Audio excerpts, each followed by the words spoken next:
G'day mates, it's Doctor here, and today we're going to discuss why Blossom Joyous Spring is unhealthy for Yu-Gi-Oh! But Droll Lock Bird is. Let's start with Blossom. This card is able to negate any form of searching by simply discarding this card. There's no drawback, no consequences, no additional costs for such a devastating effect. So why is this such a problematic card? Well, whoever goes first will have 5 cards in their hand due to the current rulings, therefore the starting player will be at a disadvantage having 1 less card in their hand than the second player. This is why it is important for the starting player to be able to set their preparations for the onslaught the second player will bring forth. And we live in an era where searching is far more viable than believing in the heart of the cards, as sad as it is to say.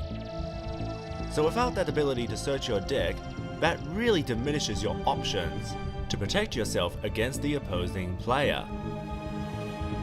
Now, I've spoken to some people why they do not want Blossom banned, and here are the following reasons they have told me. With the Soul Burner structure deck release, everyone can own a copy. To that I say, it's exactly like Soul Charge and the Cyberslink structure deck. Just because everyone can own a copy doesn't make it any less powerful. It's still the same card that can easily win a game. Number 2, it can be negated by Call by the Grave.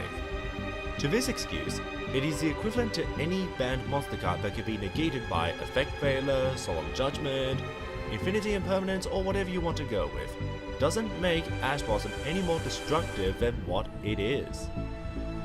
In addition, what if you don't start off with Call by the Grave in your hand to counter Blossom? Number 3, player interactivity. Personally speaking, I do not consider the opponent telling me you can't play the game with 1 card a healthy interaction between players. Everyone has got to have a fair chance, especially if you are going first.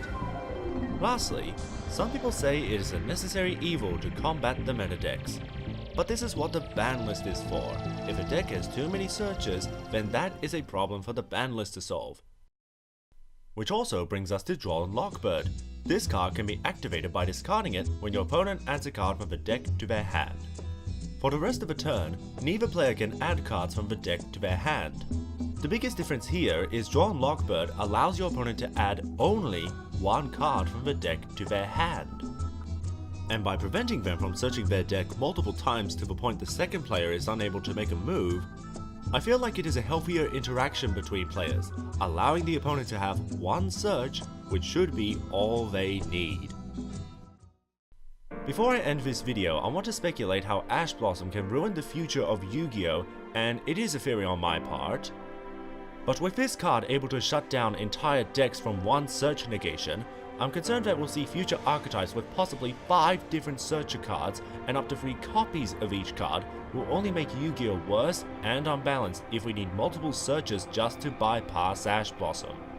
So I want to end this video off why Blossom more than any other card needs to be banned. Thankfully Konami might be aware of this issue, as Blood Blossom of the Afterlife is clearly an alternate version of Blossom. And hopefully when its effects are revealed, it will be a better version of the card that is currently destroying Yu-Gi-Oh!